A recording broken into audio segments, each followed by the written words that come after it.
तो संविधान के भाग 3 में मूल अधिकार है और अनुच्छेद 12 से लेकर के 35 तक है। अब मूल अधिकार जो है सबसे पहले कहाँ शुरू हुआ, तो ब्रिटेन में शुरू हुआ, ये बताए थे। और हमारे संविधान में मूल अधिकार का स्रोत क्या है, तो हमारे संविधान में मूल अधिकार का स्रोत जो है अमेरिका से लिया गया है, ठीक है। और ये भी हमने चर्चा किया था कि मूल अधिकार जो है ये कानूनी अधिकार से अलग है। मूल अधिकार वह अधिकार है जो एक व्यक्ति के संपूर्ण विकास के लिए आवश्यक होता है और इसका उल्लेख कहाँ है, संविधान में है। जबकि कानूनी अधिकार विधि द्वारा बनाया जाता है, जरूरी नहीं है कि उसका जो है उल्लेख हमारे संविधान में हो, ठीक। और मूल अधिकार न्यायालय द्वारा जो है इसे अगर कोई मूल अधिकार का उल्लंघन करता है तो ये कहा जाता है कि मूल अधिकार वाद योग्य है, यानी हम न्यायालय से इसे प्राप्त कर सकते हैं। इसकी भी चर्चा हमने किया था।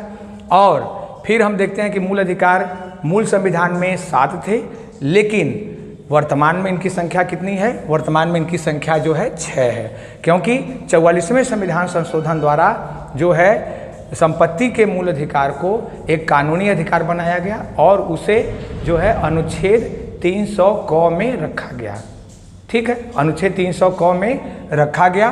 तो अब वर्तमान में मूल अधिकारों की संख्या कितनी है, 6 है। तो मूल अधिकारों के विषय में हम लोग देखते हैं जो है 6 मूल अधिकार कौन कौन से हैं, इसके विषय में हम लोग चर्चा करते हैं। पहले तो हमारा जो है जो मूल अधिकार है, 6 जो मूल अधिकार हैं वो है, पहला समानता का अधिकार अनुच्छेद 14 से 18, दूसरा स्वतंत्रता का अधिकार जो है अनुच्छेद 19 से 22, तीसरा है शोषण के विरुद्ध अधिकार अनुच्छेद 23 और 24, और अगला जो है धार्मिक स्वतंत्रता का अधिकार जो है 25 से 28, और अगला जो है अल्पसंख्यकों के शिक्षा एवं संस्कृति से संबंधित जो अधिकार हैं वो जो है अनुच्छेद 29 और 30 में है। और अंतिम जो 6वां मूल अधिकार है वह संवैधानिक उपचारों का सिद्धांत अनुच्छेद 32, इसे ही अंबेडकर ने संविधान की आत्मा कहा था। वैसे नॉर्मल तौर पर अगर पूछा जाए कि संविधान की आत्मा क्या है तो प्रस्तावना, लेकिन अंबेडकर के अनुसार संविधान की आत्मा क्या है तो अनुच्छेद 22 या संवैधानिक उपचारों का सिद्धांत। तो हमने 6 मूल अधिकार देखे।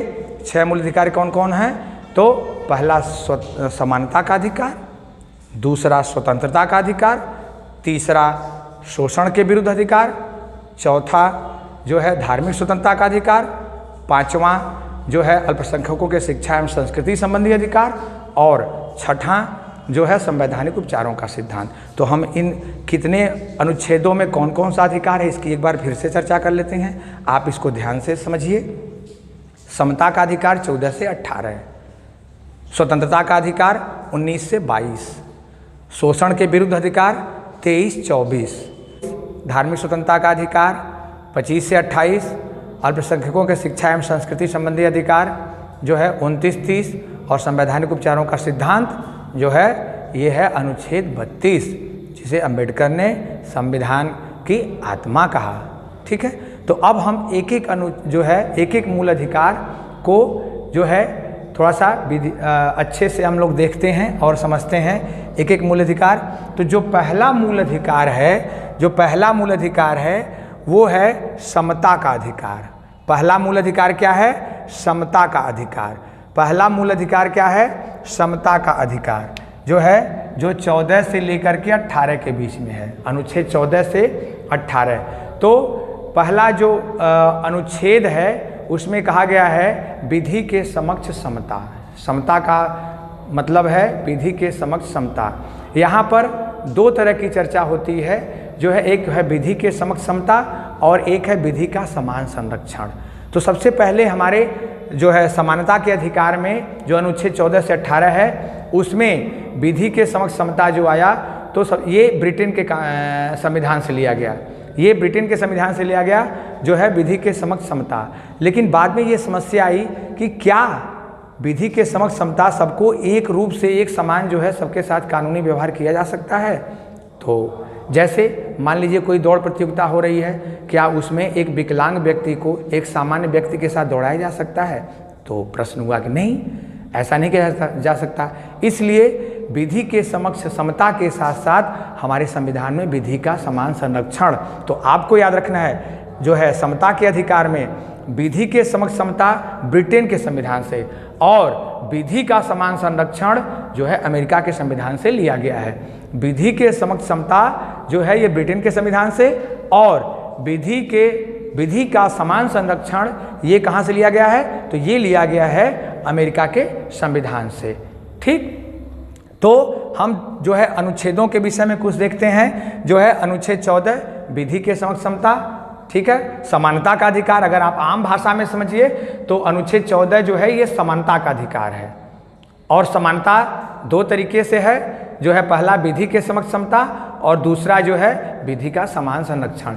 विधि के समक्ष समानता का मतलब है ये ब्रिटेन के कानून से लिया गया और कानून सबके लिए समान है। और जो है विधि का समान संरक्षण जो अमेरिका के संविधान से लिया गया है, इसका तात्पर्य है कि समान परिस्थितियों में समान संरक्षण। परिस्थितियां समान हो तब समानता की बात की जाएगी, ठीक है, जो अमेरिका के संविधान से लिया गया। तो अनुच्छेद 14 में समानता का अधिकार, अनुच्छेद 14 समानता का अधिकार। अनुच्छेद 15 में भी समानता का अधिकार है, लेकिन ये कहा गया है 5 प्रकार के भेदभाव का जो है निषेध किया गया है। 5 प्रकार के भेदभाव को रोका गया है। अनुच्छेद 15, अनुच्छेद 15 क्या कहता है? धर्म, मूल वंश, जाति, लिंग, जन्म स्थान। धर्म, मूल वंश, जाति, लिंग, जन्म स्थान। धर्म, मूल वंश, जाति, लिंग, जन्म स्थान। धर्म, मूल वंश, जाति, लिंग, जन्म स्थान के आधार पर विभेद का निषेध। यानी धर्म के आधार पर, धर्म जैसे हमारा ये धर्म है, तुम्हारा ये धर्म है, उनका वो धर्म है, इस आधार पर कोई भेदभाव नहीं किया जाएगा। दूसरा है मूल वंश, किसी को वंश के आधार पर, हम फलाना वंश के हैं, हम ये वंश के हैं, हम वो वंश के हैं, इस आधार पर भी कोई भेदभाव नहीं किया जाएगा।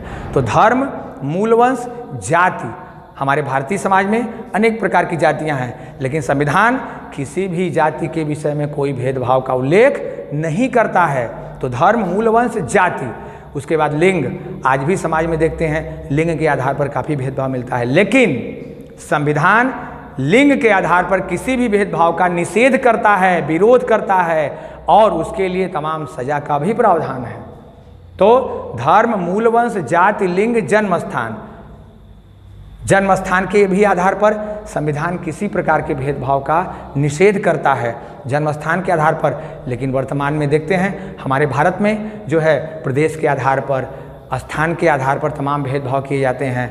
ये उत्तर प्रदेश का कोई है, कोई बिहार का है, कोई तमाम जो है अन्य राज्यों में भेदभाव चलता है, लेकिन संविधान किसी भी प्रकार के भेदभाव का निषेध करता है। और भेदभाव जो है कितने प्रकार के हैं? तो 5, धर्म, मूल वंश, जाति, लिंग, जन्म स्थान, ये 5 प्रकार के जो भेदभाव हैं, इस आधार पर जो भेदभाव किए जाते हैं समाज में, संविधान उनका निषेध करता है, उनका जो है उनके लिए मनाही है संविधान में। तो अनुच्छेद 15 क्या कहता है? धर्म, मूल वंश, जाति, लिंग, जन्म स्थान के आधार पर भेदभाव का निषेध। अनुच्छेद 14 विधि के समक्ष समानता, कानून के समक्ष समानता, ठीक है। और 16वां जो अनुच्छेद है, अनुच्छेद 16, ये कहता है सार्वजनिक उपक्रमों में अवसर की समानता। यानी अगर आम भाषा में, एकदम साधारण भाषा में समझना है आपको, तो समझिए सरकारी नौकरियों में आरक्षण। सरकारी नौकरियों में आरक्षण, जो हमारे समाज के जो दलित वर्ग हैं, दबे कुचले वर्ग हैं, पिछड़े वर्ग हैं, उनके लिए सरकारी नौकरियों में जो है विशेष प्रावधान किया गया है। ये अनुच्छेद 16 ये कहता है कि सार्वजनिक उपक्रमों में अवसर की समानता, यानी सबको समान अवसर होगा, लेकिन समाज का जो पिछड़ा वर्ग है, समाज का दलित वर्ग है, उसको भी थोड़ा सा सपोर्ट करके जो है उनको भी सबके समान लाने का प्रयास किया जाएगा। तो अनुच्छेद 16 सार्वजनिक उपक्रमों में अवसर की समानता। अगर आपसे पूछे कि जो है सरकारी नौकरी में अवसर की समानता, अनुच्छेद 16, और साथ ही ये भी याद रखना आरक्षण भी किस अनुच्छेद में है? तो अनुच्छेद 16 में है, ठीक। अब जो है अनुच्छेद 17 जो बहुत ही महत्वपूर्ण है, अनुच्छेद 17 में अस्पृश्यता का अंत। हमारे समाज में अनेक प्रकार की अस्पृश्यताएं हैं, वर्तमान समाज में तो ये काफ़ी कम हुआ है, लेकिन अगर आप इतिहास के विद्यार्थी हैं या ऐतिहासिक काल में देखेंगे तो हमारे समाज में बहुत सारे तरह के छुआछूत, अनेक प्रकार के छुआछूत प्रचलित थे, लेकिन वर्तमान में जो है ये बहुत हद तक कम हुए हैं। लेकिन आज भी ये समाज में देखा जा सकता है।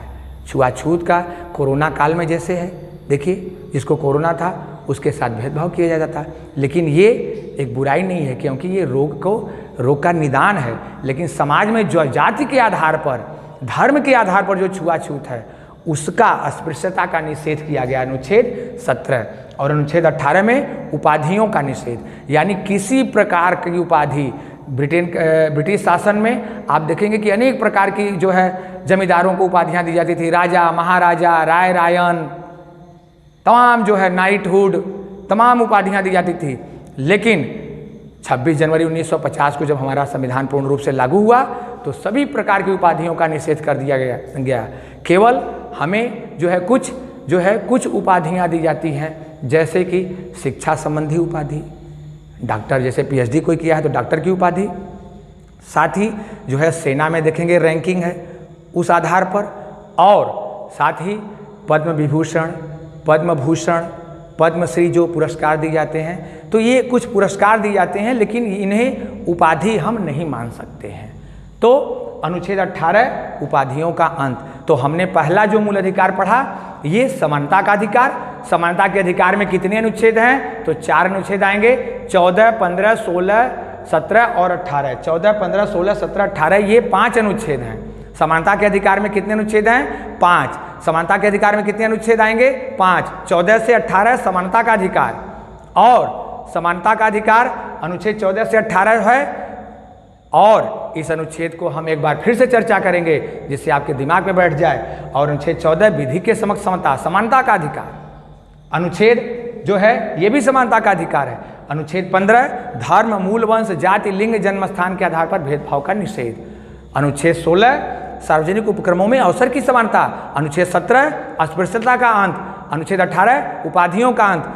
अनुच्छेद 14 विधि के समक्ष समता। अनुच्छेद 15 धर्म, मूल, वंश, जाति, लिंग, जन्म स्थान के आधार पर भेदभाव का निषेध। अनुच्छेद 16 सार्वजनिक उपक्रमों में अवसर की समानता। अनुच्छेद 17 अस्पृश्यता का अंत। अनुच्छेद 18 उपाधियों का अंत। तो इस प्रकार हमने देखा कि जो है समानता के अधिकार में कौन कौन अनुच्छेद आते हैं। परीक्षा में डायरेक्ट ये अनुच्छेद पूछे जाते हैं, इसलिए आप ये प्रयास करिए कि आपके दिमाग में ये बैठ जाए। अनुच्छेद 14 विधि के समक्ष समता। अनुच्छेद 15 धर्म, मूल, वंश, जाति, लिंग, जन्म स्थान के आधार पर भेदभाव का निषेध। अनुच्छेद 16 सार्वजनिक उपक्रमों में अवसर की समानता, सरकारी नौकरियों में अवसर की समानता। और अनुच्छेद 17 अस्पृश्यता का अंत, छुआछूत का अंत, भेदभाव का अंत। और 18 उपाधियों का अंत, यानी सरकार की तरफ से किसी भी प्रकार की कोई विशेष उपाधि नहीं दी जाएगी। तो हमने समानता का अधिकार देखा, समानता का अधिकार अनुच्छेद 14 से 18। अब हम देखते हैं जो है दूसरा जो हमारा मूल अधिकार है वह है स्वतंत्रता का अधिकार। दूसरा मूल अधिकार कितने प्रकार कौन है? तो स्वतंत्रता का अधिकार। दूसरा मूल अधिकार कौन है? स्वतंत्रता का अधिकार। और कितने अनुच्छेदों में है? तो अनुच्छेद 19, 20, 21, 22 ये 4 अनुच्छेदों में है। अनुच्छेद 20, 21, 22 ये 4 अनुच्छेदों में हमारा स्वतंत्रता का अधिकार है।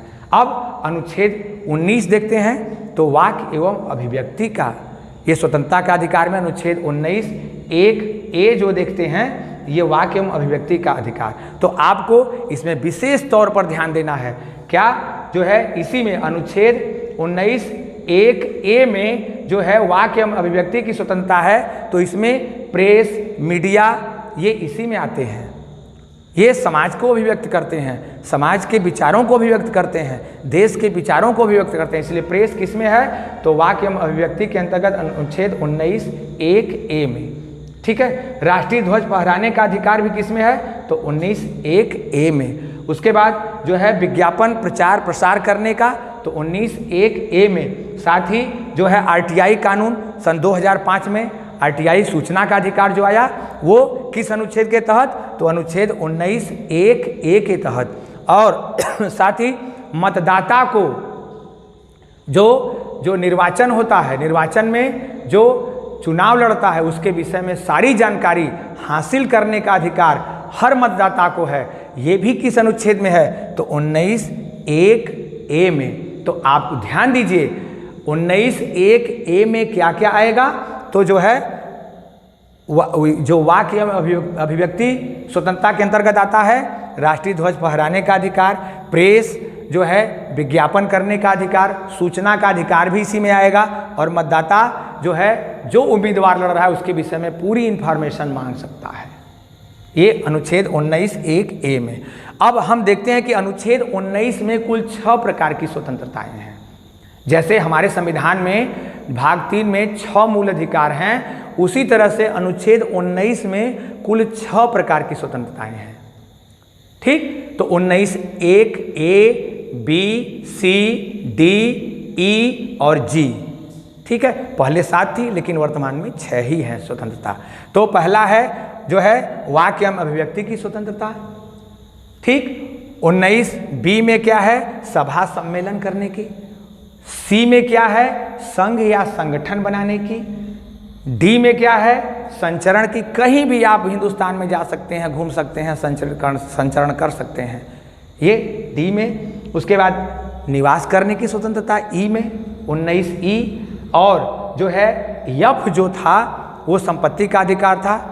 ठीक, जिसे जो है 44वें संविधान संशोधन द्वारा हटा दिया गया, तो वर्तमान में नहीं है ये। और वर्तमान में क्या है? G, ये आजीविका का, आप भारत में कहीं भी जाकर के आजीविका कर सकते हैं। तो हम देखिए, हाँ, यहाँ पर ई के विषय में हम ध्यान देंगे कि हम जो है कहीं भी भारत में जाकर निवास करते हैं। पहले जब अनुच्छेद 370 था तो हम जम्मू कश्मीर में निवास करने की मनाही थी। हिंदुस्तान के हर जगह हम निवास कर सकते हैं लेकिन जम्मू कश्मीर को छोड़ करके। लेकिन वर्तमान में धारा 370 के जो है समाप्त हो चुका है, तो ये जो है इसके विषय में प्रावधान बदल गए हैं। ठीक है, तो जो हम देखते हैं कि जो है स्वतंत्रता के अधिकार में वाक्य एवं अभिव्यक्ति जो है 19(a), दूसरा 19(b) क्या है? सभा सम्मेलन। 19(c) संघ एवं संगठन बनाने की। 19(d) संचरण की। 19 जो है संचरण के बाद निवास करने की और आजीविका। तो फिर से ध्यान दीजिए, 6 जो स्वतंत्रताएं हैं वो कौन कौन हैं? तो 6 स्वतंत्रताएं वाक्य एवं अभिव्यक्ति, मतलब बोलने की स्वतंत्रता। पहला क्या है? बोलने की स्वतंत्रता। बोलने के बाद क्या होगा? तो बोलने के बाद जो है कहीं भी आप जो है सभा में सम्मेलन कर सकते हैं। अगर बोलने से बात नहीं बनता है सरकार के खिलाफ तो सभा कर सकते हैं, सम्मेलन कर सकते हैं। अगर उससे भी बात नहीं बनती है तो आप संगठन, अगले में संगठन बना सकते हैं, संघ बना सकते हैं। संघ बना लेंगे तो कहीं आने जाने की स्वतंत्रता। संचरण, भारत में कहीं भी जा सकते हैं, और जब जाएंगे तो निवास करेंगे। ठीक, तो निवास करने की, भारत में कहीं भी आप बस सकते हैं, कहीं भी निवास कर सकते हैं। और अगला लास्ट आजीविका, यानी कहीं भी आप रह करके अपने जीविकोपार्जन के लिए कोई भी कार्य कर सकते हैं।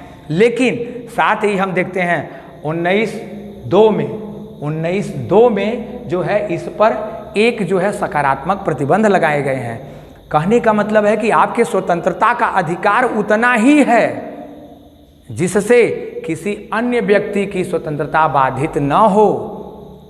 आपके स्वतंत्रता का अधिकार उतना ही है जिससे अन्य की स्वतंत्रता बाधित न हो। इसके लिए कुछ सकारात्मक प्रतिबंध लगाए गए हैं, वो है अनुच्छेद 19(2) में। 19(1) से लेकर 1 में तमाम 6 प्रकार की स्वतंत्रताएं हैं, लेकिन 19(2) में जो है उस पर एक सकारात्मक प्रतिबंध लगाया गया है। तो हमने देखा अनुच्छेद 19 में, 19(1)(a) में क्या है? 6 प्रकार की स्वतंत्रताएं हैं। फिर से देखिए 19(1)(a) में 6 प्रकार की स्वतंत्रताएं हैं। कौन कौन है? तो बोलने की स्वतंत्रता, सभा एवं सम्मेलन करने की स्वतंत्रता, संघ बनाने की स्वतंत्रता, फिर कहीं भी आने जाने की स्वतंत्रता, ठीक है, उसके बाद निवास करने की स्वतंत्रता और आजीविका, अपना जीविकोपार्जन करने की स्वतंत्रता। ये 6 प्रकार की स्वतंत्रताएं हैं और इस पर 19(2) के तहत इस पर प्रतिबंध लगाया गया है।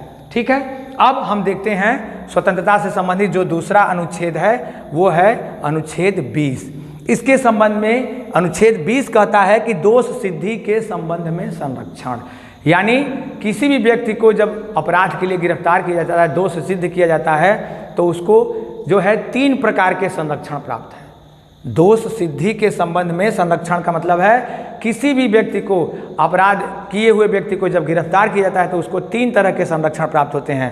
पहला, उसको दंड जो जिस समय वो अपराध किया है उसी समय के कानून के हिसाब से दंड दिया जाएगा। जैसे मान लीजिए कोई व्यक्ति 10 साल पहले जो है कोई अपराध किया, उसके लिए 5 साल की सज़ा थी, वर्तमान में 10 साल की सज़ा है, तो उसको जब सज़ा मिलेगी तो उस समय जो सज़ा वर्तमान में जो प्रचलित सज़ा रहेगी तत्कालीन समय में वही सज़ा का उसको जो है वही सज़ा दी जाएगी, न कि वर्तमान कानून से। ठीक है, पहला। दूसरा, किसी भी जो है व्यक्ति को जो है एक ही अपराध के लिए 2 बार दंड नहीं दिया जाएगा। तीसरा जो है किसी भी व्यक्ति को अपने विरुद्ध जो है गवाही करने के लिए बाध्य नहीं किया जाएगा। किसी भी व्यक्ति को अपने विरुद्ध गवाही करने के लिए बाध्य नहीं किया जाएगा। तो अनुच्छेद 20 में दोष सिद्धि के संबंध में संरक्षण वो 3 प्रकार की है जो है संरक्षण है। पहला जो है उसको जो दंड दिया जाएगा उस समय प्रचलित कानून के प्रावधान के हिसाब से दंड दिया जाएगा। किसी भी व्यक्ति को एक ही अपराध के लिए 2 बार दंड नहीं दिया जाएगा। और तीसरा जो है स्वयं के विरुद्ध गवाही करने के लिए किसी भी व्यक्ति को बाध्य नहीं किया जाएगा। तो ये अनुच्छेद 20 में है। अनुच्छेद 21 प्राण एवं दैहिक स्वतंत्रता कहता है। ठीक है, प्राण एवं दैहिक स्वतंत्रता, इसका समय समय पर सुप्रीम कोर्ट ने काफ़ी विस्तार कर दिया है। यानी किसी की प्राण और शारीरिक स्वतंत्रता को बाधित किसी भी परिस्थिति में नहीं किया जा सकता। साथ ही आपको याद करना है, साथ ही आपको ये दिमाग में बैठाना है कि आपातकाल में भी अनुच्छेद 20 और 21 को हटाया निलंबित नहीं किया जा सकता। आपातकाल के दौरान सारे जो मूल अधिकार हैं वो कुछ समय के लिए निलंबित हो जाते हैं, कुछ समय के लिए जो है उनको हटा दिया जाता है। समाप्त नहीं किया जा सकता, हटाया जाता है, निलंबित किया जाता है। लेकिन अगर सवाल पूछेगा कि आपातकाल के दौरान कौन सा जो है मूल अधिकार है, कौन सा अनुच्छेद है जो लागू रहता है, उसे निलंबित नहीं किया जा सकता, तो अनुच्छेद 20 और 21। अगला 21 क में हम लोग देखते हैं, हाँ, प्राण एवं दैहिक स्वतंत्रता के अंतर्गत हम लोग तमाम देखते हैं। जैसे इसका दिन पर दिन लगातार विस्तार होता जा रहा है जो है सुप्रीम कोर्ट के फैसले द्वारा। तो प्राण एवं दैहिक स्वतंत्रता में निजता का अधिकार इसी में आएगा, स्वच्छता का अधिकार इसी में आएगा, स्वच्छ पर्यावरण का अधिकार जो है अनुच्छेद 21 में आएगा। ठीक है, स्वच्छ वायु, स्वच्छ जल प्राप्त करने का ये मूल अधिकार है, किस अनुच्छेद में है? अनुच्छेद 21 में है। ठीक है, अनुच्छेद 21 क ये बहुत ही महत्वपूर्ण है। अनुच्छेद 21 क जोड़ा गया था, मूल संविधान में नहीं था। 86वें संविधान संशोधन द्वारा जो है अनुच्छेद 21 क जोड़ा गया, जिसमें 6 से 14 वर्ष के बच्चों को अनिवार्य एवं निःशुल्क शिक्षा का प्रावधान है। 6 से 14 वर्ष के बच्चों को अनिवार्य एवं निःशुल्क शिक्षा का प्रावधान 86वें संविधान संशोधन द्वारा जो है अनुच्छेद 21 क में रखा गया। ठीक है, अनुच्छेद 22 ये गिरफ्तारी एवं निरोध से संरक्षण है। इसका तात्पर्य यह है कि किसी भी व्यक्ति को गिरफ्तार किया जाता है तो उसे 24 घंटे के अंदर जो है मजिस्ट्रेट के समक्ष, जज के समक्ष प्रस्तुत करना अनिवार्य है। लेकिन साथ ही इस बात का भी ध्यान रखिएगा कि गिरफ्तार किए गए व्यक्ति को जो है आने जाने का जो समय है वो 24 घंटे में शामिल नहीं होगा। साथ ही गिरफ्तार किए गए व्यक्ति को कारण बताना पड़ेगा कि उसे किस अपराध के लिए गिरफ्तार किया गया है। तो इस प्रकार हमने स्वतंत्रता के अधिकार में देखा कि अनुच्छेद स्वतंत्रता का अधिकार अनुच्छेद 19, 20, 21 और 22 में है। अनुच्छेद 19 जो है 19(1) में 6 प्रकार की स्वतंत्रताएं हैं। पहला क्या है? वाक्य एवं अभिव्यक्ति की स्वतंत्रता। दूसरा जो है संघ सम्मेलन करने की स्वतंत्रता। तीसरा संघ बनाने की स्वतंत्रता। चौथा जो है संचरण की स्वतंत्रता। पांचवा निवास करने की स्वतंत्रता। छठा आजीविका की स्वतंत्रता, हम कोई भी व्यापार कर सकते हैं। ठीक है, लेकिन 19(2) में हमने बताया था, 19(2) में हमने बताया कि जो है ये जो है इस पर प्रतिबंध भी है, सकारात्मक प्रतिबंध है।